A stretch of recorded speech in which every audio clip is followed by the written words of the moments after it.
Hello, my beautiful blessed souls. I haven't been on here in a minute.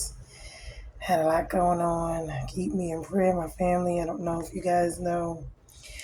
Fighting for my son, for him to get out of jail. He's innocent and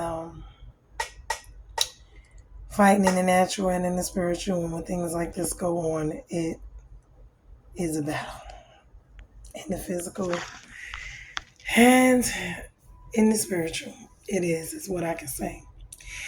And you know, praying, fasting, whatever it is, especially when you got other things going on.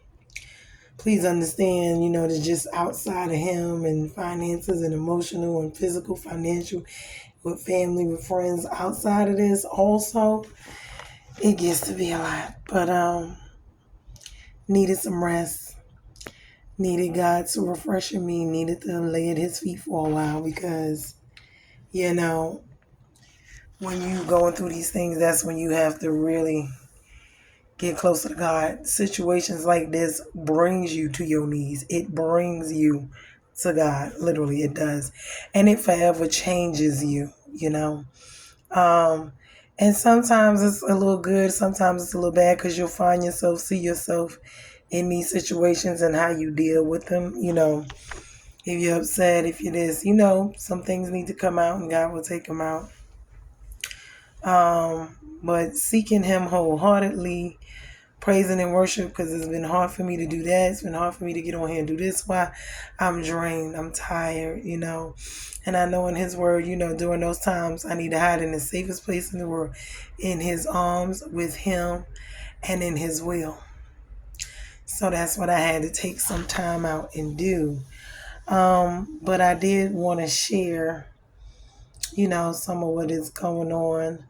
And from a spiritual and from a natural, as a mom, walking with the Lord. On top of that, him being my son and me having to deal with certain things because he's not a child and he is grown.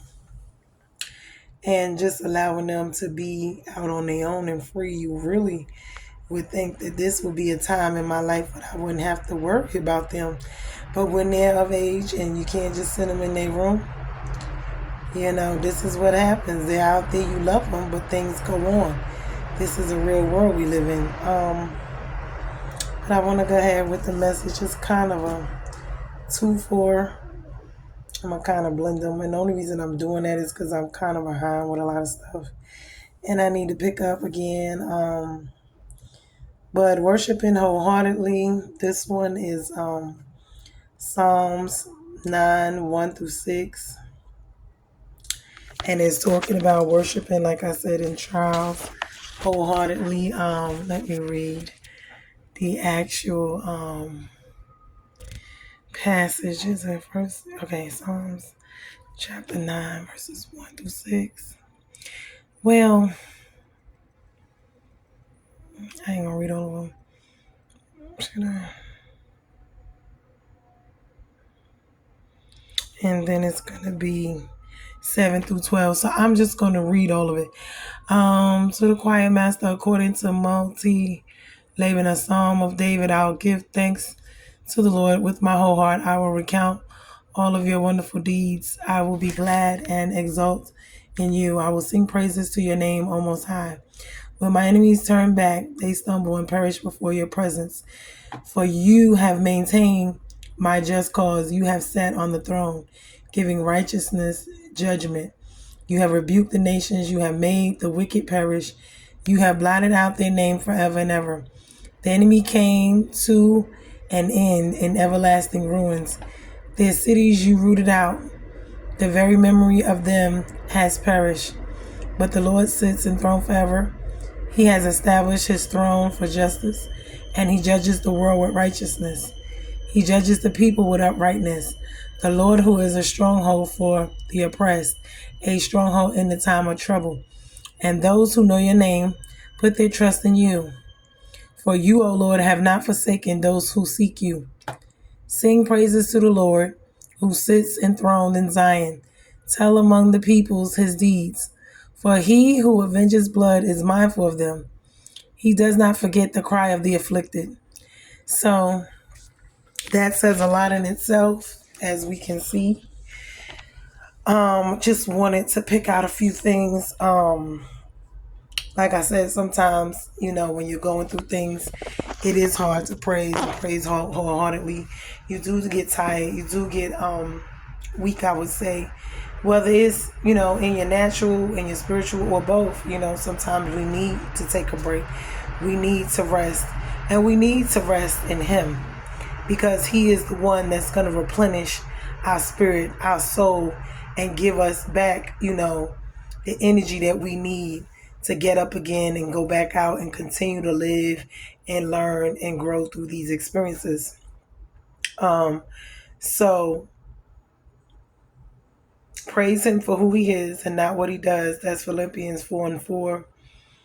He knows what you're going through, so rejoice and praise, wholeheartedly. These are the times when we have to, and I think about even with Abraham when he went up to sacrifice Isaac, and then there was the ram in the bush. And then I also think about when God gave Jesus and He sat on the cross and He had to leave Him up there. So it's like, even in my own situation, and I'm looking, my son, he is the second boy. He's not the second child, but he's my second boy. And remember, between Adam was the first and Jesus was the second. And so what I see myself is like, I have to put my trust in God with this situation, no matter which way it goes. I know that my son, please donate Bibles to the prisons. That's something we really need to be doing. Because although people are in there, and whether they're innocent or guilty, God can change them, and He can change their lives around, and He can make them better while they're in there and when they come out. And this is what we want. And sometimes it takes this to turn people's lives around. I remember, years ago, I think it was my nephew, he was going through a lot of stuff. And I remember, his friend Nate had got killed.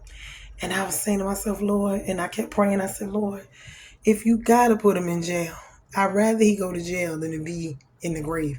And it's sad to say something like that, because it's not really, either or of them is, but I would rather he have more time on earth to give his life to the Lord, to get to know the Lord before they leave here, than for them to get killed or something happen to them unexpectedly and they're no longer here. It could be anything. It could be in a car wreck. It could be whatever. And at the end of the day, they're no longer here. You see what I'm saying? So even in the midst of this, I have to trust God and know, because this is a newfound respect for me, because the Lord has my son's life basically in His hands, and this could go either way. This I already know. He's innocent. I know that he's innocent. But proving to them he's innocent and him walking out is going to take God to do that. This is a battle. This is a spiritual and a physical battle. And it's not an easy or a light one to be, tarrying with. So right now I've been seeking Him. I've been trying to have, my time where I'm alone with Him a lot, because this is what I need to keep my strength. I've been running up and down to the Innocence Project, to all these places, sending emails to the mayor's office, to the different places, Internal Affairs, FBI, went to the NAACP meeting. I may even join. Why? Because in the natural, I still have to fight, just like in the spiritual, And as a mother, that's what I'm going to do. Because my son is not just going to sit there and rot in jail for something he did not do, And even for him, having faith and being strong for him, because during a time like this, when you in there and you didn't do something and you trying to, you got to think about it from both ends. If something actually happened, I don't mind them catching a person. But my thing is, it's not my son. And these, situations are very delicate. So, I've had, God is just dealing with me. And when I tell you He's dealing with me with loss, with grief, with forgiveness, with healing, with moving forward, and these are things that take time. Because even with me, my person as a heart, I have to forgive the people that did this. I have to, and I still have to move on. with our lives, whether he's in there or not. These are things that, we must do. And it's a requirement when you walk with the Lord, and no matter what goes on, you're supposed to forgive your enemies and pray for them. Sometimes it's hard to do. Sometimes God has to heal you and heal your heart for you to do that. I'm not going to sit here and just like, oh, yeah, I like the fact that because that's a lie. It's not always easy to just do what God tells you to do, or you may not like it. You may not like the process, even if it is for your good. And like I said, my son has been reading his Bible and stuff and speaking to the Lord a lot now. And I see that, he's got a little bit of a change in him. But if it took God to set him down and to have him in a situation like this, the reverence God, we must understand something. This is what God will do. So whenever we get so high and so mighty that we think we don't need God, we don't want to be bothered with God, and he's just an afterthought, you better pay attention and think about things like this, because, honey, things like this will bring you to your knees. And like I said, every knee shall bow and every tongue will confess that Jesus Christ is Lord. He is the way, he is the truth, and he is the light. So I'm going to give y'all a few more scriptures to go along with this, which is the safest places in the world is in the will of God. Psalm, Matthew 27:46, Hebrew 13:5, and Matthew 28:20.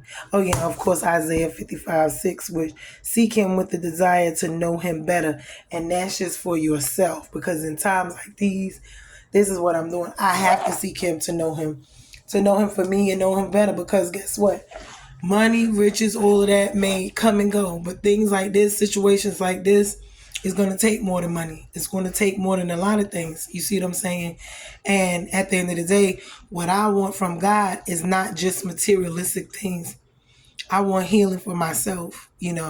I want growth. I want, love. I want, other things that are spiritual things that are more, to the kingdom and to God, instead of these, worldly things. Because worldly things is cute, they nice, and they here for whatever. But time like this, I need more than that, honey.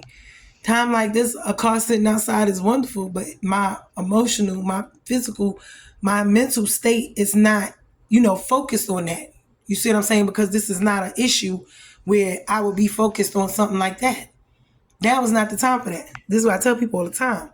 Everything is not about $1. Everything, no, it's not.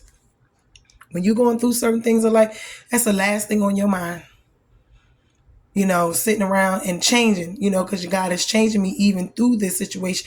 It's as hard as it is and as much crushing as I'm going through because of the pressure that I'm under. Okay. But I know it's for his good and his glory, and he's going to get the glory out of it, out of my life, my son's life. Whatever happens, whatever which way did this go. And I have to trust him and believe in him that he's going to do it. And no matter which way he do it, it's going to be his will and his way and not mine. And I just have to agree with that and accept that, whether I like it or not, whether it's hard for me or not. So be blessed, guys. I hope that this message was helpful, to someone.